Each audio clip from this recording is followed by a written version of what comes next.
Alors donc si on doit résumer l'ensemble des éléments qu'on a pu aborder lors de cette séquence, il y a 4 points principaux à retenir. Le premier, c'est que performance et santé sont maillées. Voilà. Et pourquoi elles sont maillées? Parce qu'elles reposent sur un objet commun qui est le travail. Et le travail qui est donc création de valeur ajoutée, c'est ce qu'on a déjà abordé au tout début de la séquence.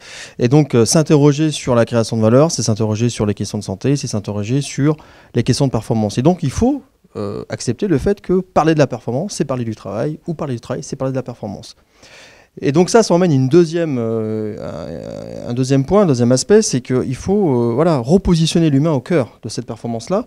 Quand on dit repositionner l'humain, bien entendu, c'est redéfinir des espaces d'échange et de dialogue social autour du travail pour que les gens puissent se concerter sur les problématiques qu'ils rencontrent, sur les difficultés qu'ils ont à bien faire le travail, et puis surtout qu'ils puissent échanger sur les modes d'organisation à faire évoluer, sur la manière de transformer le travail pour mieux répondre à la valeur ajoutée. C'est un point qui est primordial. On a bien vu que les espaces de transformation et de discussion se font au sein de l'entreprise et l'animation des collectifs permet d'engager des marges de progrès, toujours dans le but de répondre à la performance et à la valeur ajoutée.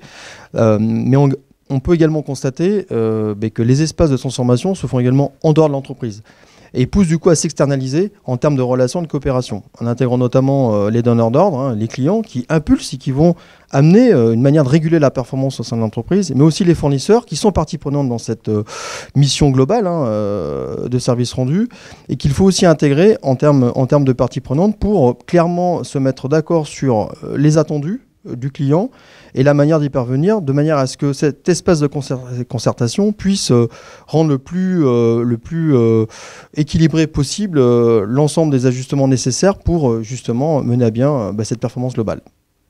Et enfin, le dernier point, effectivement, le travail est constructeur de santé. Et cette construction de santé repose sur un élément majeur qui est la marge de manœuvre. Puisque plus on avance, plus on standardise le travail et plus on rigidifie justement le travail et la création de valeur.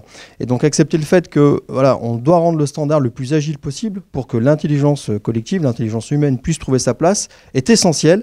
Et cette intelligence repose sur un élément majeur, c'est l'autonomie, la marge de manœuvre pour bien faire le travail.